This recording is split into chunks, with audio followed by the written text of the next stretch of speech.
Welcome to Science Video Lesson for Science 8. Before we start, let's begin with a prayer. Let us pray.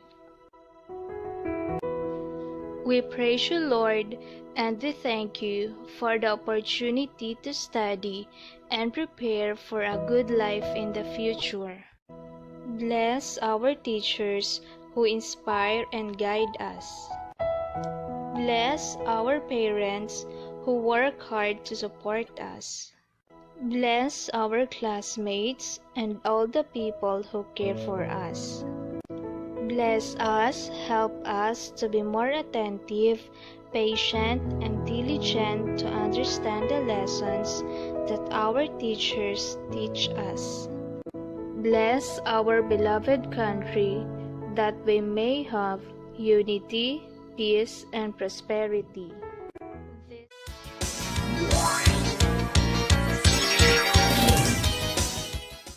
A pleasant day, class. I am Teacher Mermaid Guillermo. I will be your teacher for today. Are you all excited for today's lesson? That's great!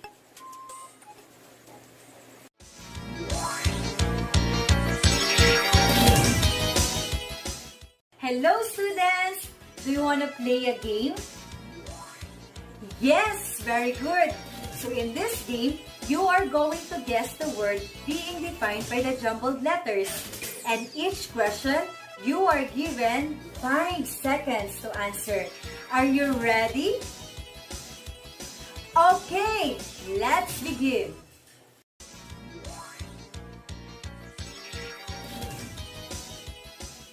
The first jumbled letters we have A, S, S, M. A, S, S, M. It refers to the amount of matter an object has. Again, it refers to the amount of matter an object has. What is the answer? Great job! The correct answer is mass. Mass. Okay, let's move to another set of jumbled letters. The next jumbled letters, the letters R, E, C, F, O. Again, R, E, C, F, O. It is a push or pull upon an object resulting from the object's interaction with another object. Again, it is a push or pull upon an object resulting from the object's interaction with another object. What is the correct answer? That's good. The correct answer is force. Force. The third jumbled letters we have are the letters P, I, N, O, O, M. Again, P, I, N, O, O, M. It refers to an action or process of moving or of changing place or position. Again, an action or process of moving or of changing place or position. What is the answer? Good job! The correct answer is motion. Motion. And the last jumbled letters we have, the letters I, A, E, R, I, T, N.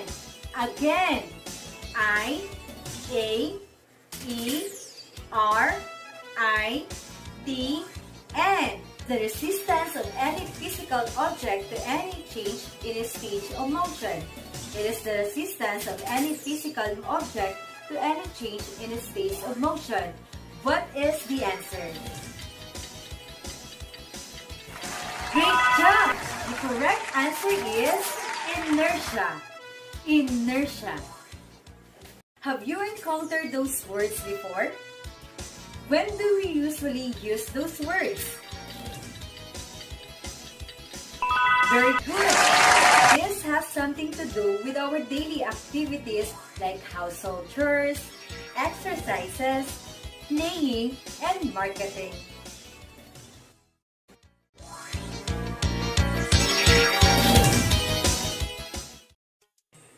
Are you ready to our next activity? In this activity, you are going to watch a video. Observe how does a man do.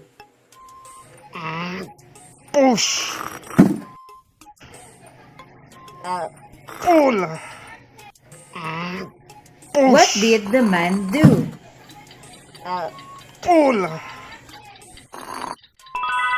Good job!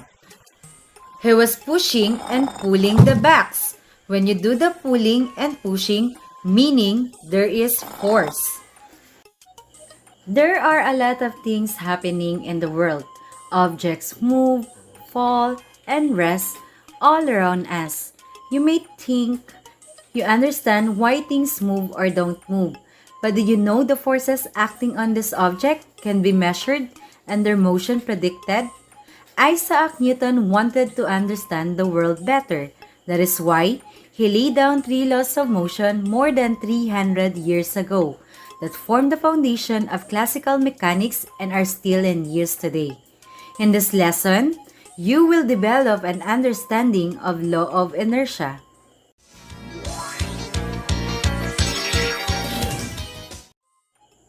Newton's first law of motion, also known as the law of inertia. It states that an object at rest will remain at rest unless acted on by an unbalanced force. An object in motion will continue to move at constant speed and direction unless acted on by an unbalanced force. What does this mean? This means that there is a natural tendency of objects to keep on doing what they're doing. All objects resist changes in their state of motion. In the absence of an unbalanced force, an object in motion will maintain the state of motion.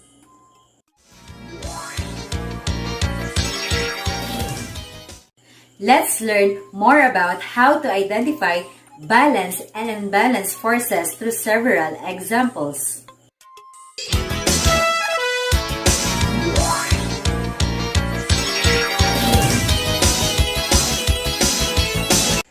Newton's first law of motion can be understood by mastering the concept of balance and unbalanced forces. The table below can help you to differentiate these forces from each other. First column, basis for comparison. Second column, balanced forces. Third column, unbalanced forces. In terms of magnitude and direction of forces, imbalanced forces equal size but in opposite direction. Unbalanced forces unequal and opposite or made the same in direction. In terms of effect to object in motion, balanced forces, the object continues to move in the speed, while in unbalanced forces, the moving object changes its speed and direction. Effect to object at rest. In balanced forces, object stays at rest. In unbalanced forces, objects moves in the direction of greater force. Net force, balanced forces, 0. In unbalanced forces, non-zero.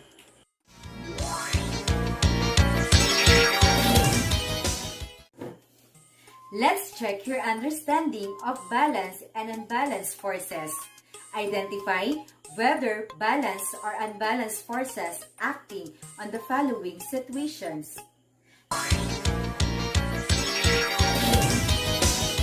Number 1. A person sitting on a chair. What type of force is acting on this situation? Very good. Balanced forces. Number 2. Ball moves from one place to another after kicking it. What do you think is the answer? That's great. The correct answer is and balance forces. Number 3. The person in a seesaw, one person is significantly heavier than the other. What do you think is the answer? That's correct. The correct answer is unbalanced forces. And last, a toy truck stays still. What do you think is the type of force acting on this situation?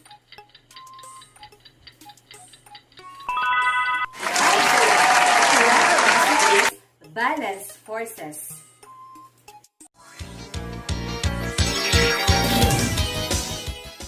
Let's do the activity, the coin drop. These are the materials needed: a note card, a glass, some pennies, and adult supervision. The procedures are the following. Number 1. Lay the cardboard on top of the glass. Have one edge of the cardboard a little beyond the rim so you can give the edge a good flick without smacking your fingertip on the glass. Number 2. Place a penny or coin on top of the cardboard so it's centered over the glass. And last, use a finger to flick an edge of the cardboard. You will not flick the cardboard directly from the side. Do not flick it downwards or upwards by hitting from above or below the cardboard. Make sure to flick the note card or cardboard from the edge, not underneath. Challenge yourself to see how many coins you can get in the cup or glass at the one time. That's it!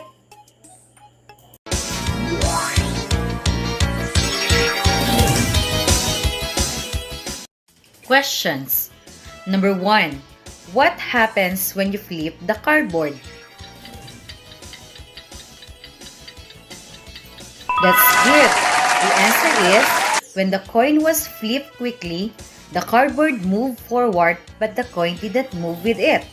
The coin stays in one place and drops into the glass because the gravity acts on it. In addition, the coin did not move forward because of inertia. Inertia is the tendency of the coin to stay at rest. Number 2.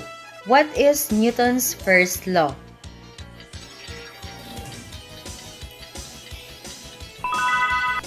Very good. The answer is, Newton's first law states that an object at rest will remain at rest unless acted by an unbalanced force. An object in motion will continue to move at constant speed and direction unless acted upon by an unbalanced force.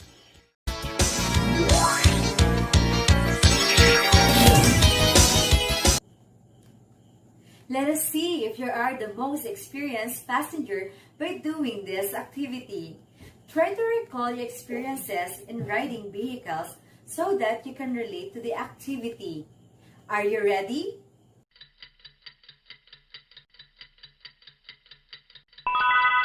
Yes, very good. I want you to determine if the scenarios stated are related to Newton's first law or not. Write yes or no on your paper.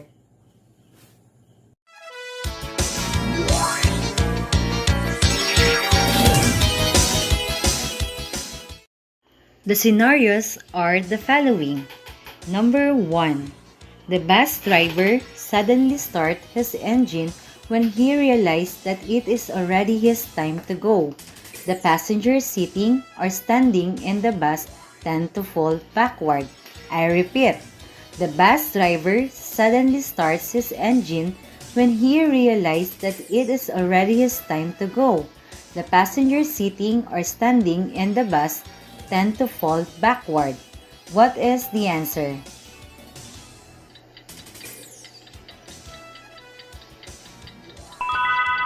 Very good.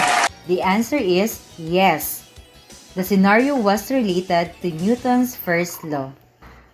Second, the player hits a baseball ball harder so it goes faster and longer.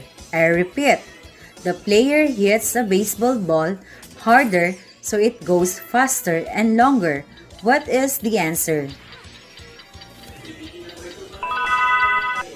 Good job! The correct answer is no. The scenario was not related to Newton's first law. Third, the driver suddenly stops the car and his passengers strain against the seatbelt. I repeat, the driver suddenly stops the car and his passengers strain against the seatbelt. What is the answer? That's great! The correct answer is yes. The scenario was related to Newton's first law. Fourth, the bus decelerates when it approaches the checkpoint for inspection. I repeat, the bus decelerates when it approaches the checkpoint for inspection. What is the answer? Excellent! The correct answer is no. The scenario was not related to Newton's first law.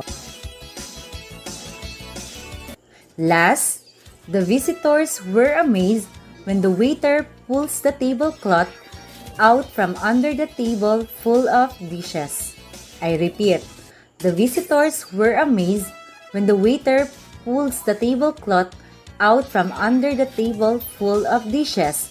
What is the answer? That's great! The answer is yes. The scenario was related to Newton's first law. We've certainly covered a lot today. Let's summarize what we have understood from the activities. Newton's first law of motion, also known as the law of inertia. It states that an object at rest will remain at rest unless acted on by an unbalanced force.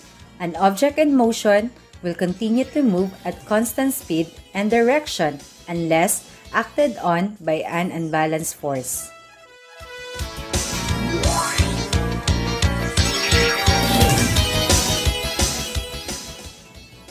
Did you enjoy all the activities?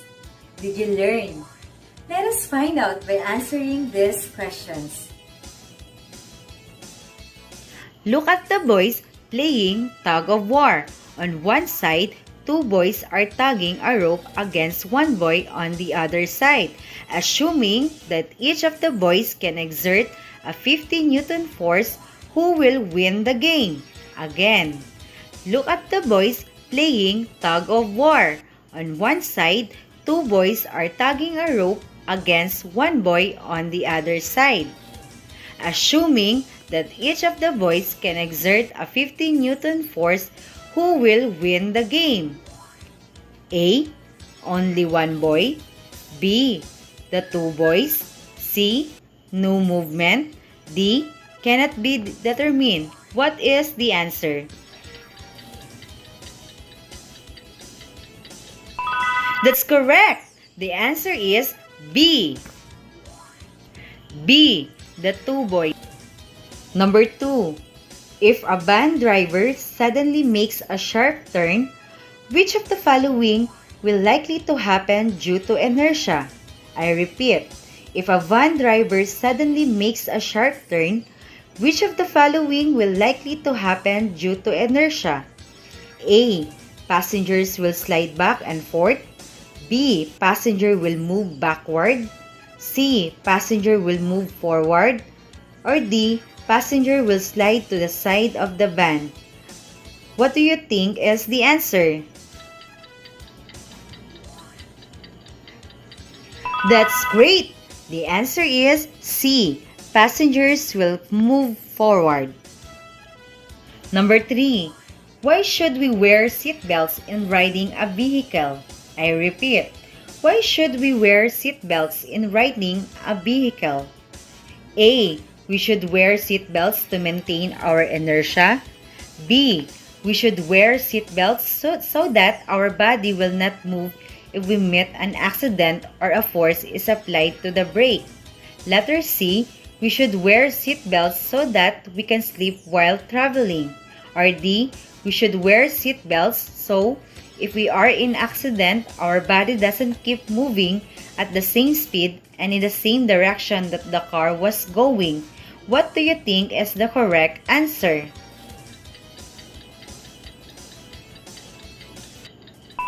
Awesome! The answer is D.